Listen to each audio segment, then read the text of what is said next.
तो बिल्कुल इस वक्त हम गवर्नमेंट मेडिकल कॉलेज के अंदर एक बार फिर मौजूद हैं। आपको बताना चाहेंगे कुछ देर तक ओपीडी जरूर बंद रहा, जहां पे आपने कल भी देखा था ओपीडी काफी देर के लिए जो है बंद रहा था, और आज फिर से कुछ देर तक बंद रहा ओपीडी, जिसमें एडिशनल डिप्टी कमिश्नर यहाँ पे खुद मौजूद हैं, उनके साथ तहसीलदार, एडमिनिस्ट्रेशन की पूरी टीम है, और डॉक्टर राकेश जी भी हमारे साथ एक्सक्लूसिव बातचीत करने के लिए जुड़े हैं। इनसे जानने की कोशिश करेंगे। कल जहां पे हमने इनसे जरूर बात की थी, उन्होंने कहा था कि दिन के 1 बजे के करीब इन्होंने कहा था कि अभी से हम काम करने के लिए जो है वो तैयार हैं। अब हम पूछना चाहेंगे इनसे कि आज फिर से काफी देर के बाद क्यों ये खुला, और सर थोड़ा सा बताएगा लगभग 10:40 के करीब जो है ओपीडी आपका ओपन हुआ, थोड़ा सा आज का पूरा मामला क्या था, और कल हम देख रहे हैं कि कल के दिन महराज मलिक के ऊपर एफआईआर भी लॉन्च कर दी गई है। जी हाँ, इनफैक्ट कल का जो सिनेरियो आपको मालूम है जो था, उसमें हमारे डॉक्टर्स ने टेम्परेरीली ओपीडी सर्विसेज सस्पेंड करी थी, जबकि सारी इमरजेंसी सर्विसेज और जितने भी रूटीन सर्जरीज थी वो सब ऑन रही, और अगर इमरजेंसी को हमने स्ट्रेंथन कर दिया था to cope up with more of the cases, तो वो सब स्मूथ रहा। And we were very hopeful कि हम जल्दी ही ओपीडी रिज्यूम कर लेंगे, और उनकी ग्रीवेंसेस भी काफी हद तक हमने लेके आगे भी कन्वे कर दी थी हायर। रात का टाइम ऑनरेबल एमएलए साहब ने फिर से कोई वीडियो रिलीज करी थी, जिसमें उन्होंने कहा था कि वो हजारों लोगों को लेके जीएमसी में आ रहे हैं, मॉब लेके पूरा। तो उससे फिर से दोबारा यहाँ बड़ी एप्रीहेंशन क्रिएट हो गई थी।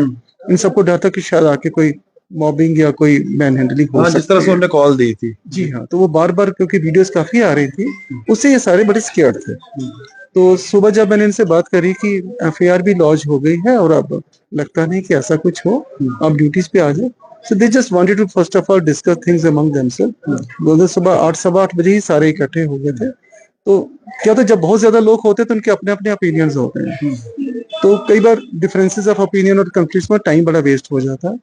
फिर मैं भी आ गया था, और इस पूरे प्रोसेस में डीसी साहब की, एडिशनल डीसी साहब की हमको पूरी सपोर्ट रही है, पूरे एश्योरेंस उनका रहा कि सिक्योरिटी पूरी प्रोवाइड करेंगे, और सब दिख रहा है आपको। अब क्या जो बीच का रास्ता क्या निकाला, क्योंकि अभी आपने जो है वो काम छोड़, हड़ताली हम कह सकते हैं, जो हटा दी गई डॉक्टर साहब, उनकी एप्रीहेंशंस थी कि अगर हम आज कर लेते तो दोबारा हमको पे कोई अटैक तो नहीं करेगा, और जब सारे एश्योरेंसेस उनको मिल गए तो दे वर रेडी, और फिर चले भी गए। थोड़ा सा बीच में डिस्कशंस वगैरह सुनने में भी आ रहा है कि आपके डॉक्टर साहिबान जो कल उन्होंने राइटिंग में दिया था आपको कि एफआईआर इस शख्स पे होनी चाहिए, कि एमएलए पे होनी चाहिए, वो बात भी सामने आ रही थी कि उसी को लेके जो है फिलहाल सर्विस को जो है ठप कर दिया गया है। हाँ, एफआईआर वाली बात तो थी ही, क्योंकि कुछ डेरोगेटरी वर्ड्स बोले गए थे डॉक्टर्स के खिलाफ, पर्टिकुलरली कुछ लेडी डॉक्टर्स के खिलाफ। तो वो तो नेचुरली एक कोई भी सिविलाइज सोसाइटी में कुछ चीजें ऐसी बियॉन्ड एक लाइन के एक्सेप्ट नहीं की जा सकती। तो उसके प्रोटेस्ट में जो एफआईआर लॉन्च हो गई थी, और उससे तो सारे सेटिस्फाइड थे ही, पर they just wanted more and more of security. वो सारे एश्योरेंसेस हमने उनको दिए, और ओपीडी सर्विस से रिज्यूम हो गई। सिर्फ बीच में एक दो कॉन्फ्लिक्ट्स और हो गए थे, कुछ अटेंडेंट्स से पेशेंट्स के, जिन्होंने हमारे नर्सिंग स्टाफ के साथ मिसबिहेव किया वार्ड के अंदर, तो वहां पे थोड़े से अनरेस्ट फिर से क्रिएट हो गया था।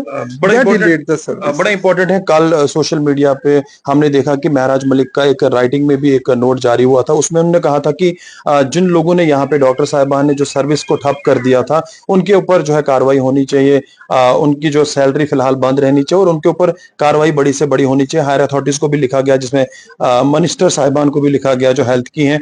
क्या आपकी तरफ से इस तरह का कोई जो है कदम उठाया जाएगा? देखिए, कल उन्होंने सारी की सारी थिएटर्स की सर्विसेज ऑन रखी थी, इमरजेंसी सर्विसेज ऑन थी, जो जो कंसल्टेंट्स ऑन कॉल ड्यूटी थे उन्होंने अपने सारी वो ड्यूटीज परफॉर्म करी। वार्ड में भी जो उन्होंने राउंड्स करने थे सारे किए थे, सुबह भी शाम को भी, सिर्फ ओपीडी में नहीं बैठे थे। तो वो पार्ट छोड़ के बाकी उनकी सारी सर्विसेज जो थी, दे वर अवेल्ड बाय द पेशेंट्स। और अगर इसके लिए अंडर रूल्स कुछ करना पड़ा, अगर उनकी खिलाफ कुछ करना पड़ा, तो जैसी इंस्ट्रक्शंस होंगी ऊपर से गवर्नमेंट से, तो दैट विल बी कंप्लाइड। अभी एडिशनल डिप्टी कमिश्नर यहाँ पे खुद आपके साथ मौजूद हैं, इनकी तरफ से क्या भरोसा दिया गया है, जिसमें तहसीलदार खुद है या पुलिस के कुछ सीनियर ऑफिसर है?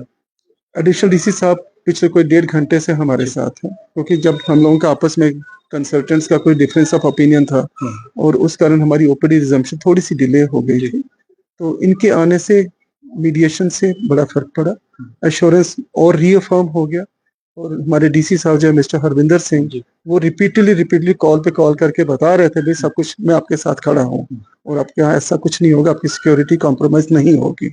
तो उन सब के एश्योरेंस के बाद it was very smooth to transit back to the OPDs. अब हम इस वक्त काफी ज्यादा सफर, उन्होंने कहा कि जो 1 से 1.5 घंटा हमारा टाइम वेस्ट हुआ, क्या ये टाइम आगे बढ़ा दिया जाएगा? जब तक पेशेंट्स लाइन में होता है कोई भी डॉक्टर ओपीडी से नहीं उठता। टाइमिंग जरूर होते हैं ओपीडी के इतने बजे से इतने बजे तक, मगर जो ट्रेडिशन है हमारा यही का नहीं हर हॉस्पिटल का, कभी भी ओपीडी बंद नहीं की जाती है कह के कि घड़ी पे इतना टाइम हो गया तो हम जा रहे हैं। जब तक आखिरी पेशेंट वहां पे फ्री नहीं हो जाता कोई नहीं उठता। बहुत बहुत शुक्रिया बातचीत करने के लिए। तो ये गवर्नमेंट मेडिकल कॉलेज के प्रिंसिपल हमसे बातचीत कर रहे थे। हम ये कह सकते हैं कि एडमिनिस्ट्रेशन ने काफी अच्छा काम किया। फिलहाल मेडिकल कॉलेज की जो ओपीडी है उसको जो है खोल दिया गया है। आवाम यहाँ पे आ रही है जो इस वक्त अपना इलाज गवर्नमेंट मेडिकल कॉलेज के अंदर कर रही है। गुलिस्तान न्यूज़ के लिए वसीम बत्तू, डोडा।